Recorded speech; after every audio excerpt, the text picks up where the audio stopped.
बर्तमान से जो प्रश्न आम पचारूँ जे बीके पांडियान एवं मुख्यमंत्री श्रीजुक्त पूर्वतन मुख्यमंत्री श्रीजुक्त नवीन पट्टनायक विदेश गस्त उपरे जो प्रश्न पचारूँ जे या तदंत करा आवश्यक सरकार पक्षर स्पष्टीकरण देवा दरकार ताहा से कहीं किसी आज पर्यंत दे नथिले। आज डाकिबार मुख्य उद्देश्य होउची जे विधिवत भाव आरथरक आम सांबादिक मान द्वारा यही प्रश्न उठाइलु। एथर विधिवत भाव लिखित भाव सबू विधायक को यह लिखि जन दि जाए आगामी विधानसभा यही प्रश्न उठातु जे से जो दुर्नीति को पाथेय करके सरकार को आसी से दुर्नीति एग्नेस्ट जहाँ आलिगेसन अणा तार तदंत करवा निहाती भाव आवश्यक। अपर पक्षरे कौन है ओडिशार जो आमर टैक्स पैसा आमर जो पैसा को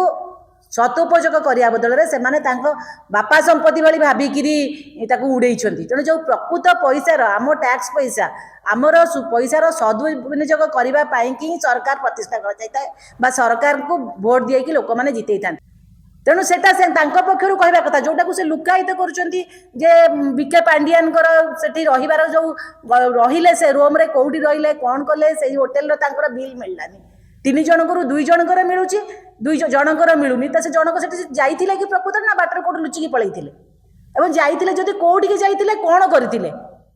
जेहेतु आम पैसा खर्च होती पर्सनाल पैसा से खर्च करते आम आलिगेसन आनी ना आम पैसा खर्च होती हिसाब मिलूँ तेणु यही प्रश्न पचारूँ तार हिसाब देवा निहाती भाव आवश्यक। तेणु करके बीजेडी एग्नेस्ट एमाने सब बेले आलिगेसन करुँच बर्तमान शासक अच्छा बीजेपी दलर तेणु प्रश्न आंगुठी उठिब बीजेपी दल को कारण आम कौन पॉलिटिकल पार्टी नुह एवं बीजेपी दल को ये आलिगेसन करुचु जो दुर्नीति कथा कहीकि से सरकार को आसी बर्तमान आम पाखे रखुचु जे आपण से आम दुर्नीति को प्रश्रय दौना से आथय कर विधानसभा स्पष्टीकरण रखु जे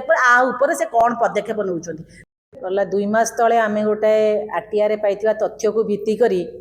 मुख्यमंत्री पूर्वतन मुख्यमंत्री विदेश गस्त उपर प्रश्नवाची सृष्टि करथिलु। वर्तमान से जो प्रश्न आम पचारूँ जे बीके पांडियान एवं मुख्यमंत्री श्रीजुक्त पूर्वतन मुख्यमंत्री श्रीजुक्त नवीन पट्टनायक विदेश गस्त उपरे जो प्रश्न पचारूँ जे या तदंत करा आवश्यक सरकार पक्षर स्पष्टीकरण देवा दरकार ताहा से कहीं किसी आज पर्यंत दे नथिले। आज डाकिबार मुख्य उद्देश्य होउची जे विधिवत भाव आरथरक आम सांबादिक मान द्वारा यही प्रश्न उठाइलु। एथर विधिवत भाव लिखित भाव सबू विधायक को यह लिखि जन दि जाए आगामी विधानसभा यही प्रश्न उठातु जे से जो दुर्नीति को पाथेय करके सरकार को आसी से दुर्नीति एग्नेस्ट जहाँ आलिगेसन अणा तार तदंत करवा निहाती भाव आवश्यक। मेन कथा हूँ देखो जापान गस्त इटाली गस्त रोम गस्त जोटा कहुच्छी जापान गस्त जोटा से करथिले जो तथ्य आमको मिली से तथ्य हिसाब से जो जो आसवा कथा से माने हमको कौन कही से आसला जे आमे मुख्यमंत्री को विदेश गस्त एथिपाई करा जाउची जे बाहर पुंजी निवेशक मान को ओडिशा को आकृष्ट करवा जहाँ फल से कंपानी प्रतिष्ठा करेंगे और आमर बेकारी समस्यार किछिटा समाधान हम जहाँ प्रकृत पक्षे होना उल्टारे अपर पक्षरे कौन है ओडिशार जो आमर टैक्स पैसा आमर जो पैसा को सदुपयोग करने बदल से बापा संपत्ति भाई भाविकी उड़े तेणु जो प्रकृत पैसार आम टैक्स पैसा आमर पैसार सदुपयोग करने कि सरकार प्रतिष्ठा कर सरकार को भोट दिए कि लोक मैंने जिते था जदि से कहीं भाव निजर पैसा भाविकी खर्च कर कौन सचेतन नागरिक सहजरे बरखास्त करने उचित नुहे से बरदास्त नक प्रश्न पचार आवश्यक अच्छी। आरटीआई ओसा टीम हूँ जे प्रकृत तथ्य सामना को आणिकी प्रश्न पचारूवा गोटाए संस्था आरटीआई माध्यम जोटा मिलला सेटार प्रकृत पुंखानुपुख एपरि भाव आप देखूँ जो प्रथम आलिगेसन आम आणिलु बीजेडी जड़े मुखपात्र से कौन कहले जे माने मिछ कहउचंती सेठी प्रश्न करिवार थिला आमर सांबादिक मानकु जे आमे तो मनरु कहि नथिलु आमे तथ्य समस्त को देइछु भी जे जो तथ्यटा से माने आमे उपस्थापित करिछु देइछु एटारे मुछ कोउठी रहिला तेणु से पक्षर कहवा कथा जोटा को लुकायित कर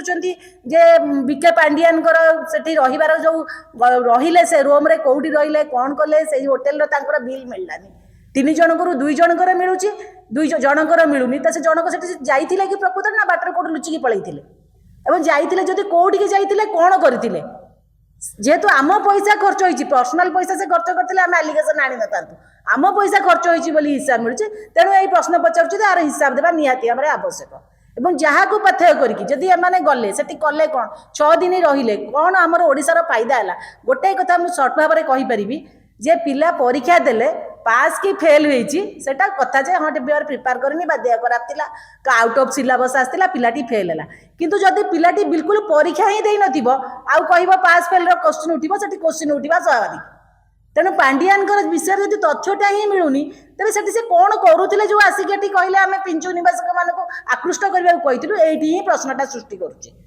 ତେଣୁ ଏହି ପ୍ରଶ୍ନ ଆମମାନଙ୍କର ସଚେତନ ନାଗରିକ ହିସାବରେ ଆମର ପ୍ରଶ୍ନ ହେଉଛି ଏଇଆ। ଦ୍ୱିତୀୟ କଥା ଆମେ କହିବାକୁ ଚାହିଁବୁ ଯେ ସେତେବେଳେ ବିଜେଡି ସରକାର ଶାସନରେ ଥିଲେ ଏବଂ ବିଜେଡି ସରକାର ଶାସନରେ ଥିଲାବେଳେ ଆର୍ଟିଆଇର ଯେଉଁ ତଥ୍ୟ ଆସୁଥିଲା ଯେହେତୁ ସେମାନେ ଯାବତୀୟ ଦୁର୍ନୀତିଗ୍ରସ୍ତ ଭାବରେ କଳଙ୍କାରେ ଲିପ୍ତ ଥିଲେ ତେଣୁ କରିକି ସବୁ ତାଙ୍କ ଏଗନେଷ୍ଟରେ ଆସୁଥିଲା ଯାହାକି ଆମକୁ ଲୋକ କହୁଥିଲେ ଏମାନେ ହେଉଛନ୍ତି ବିଜେପି ଦଳର।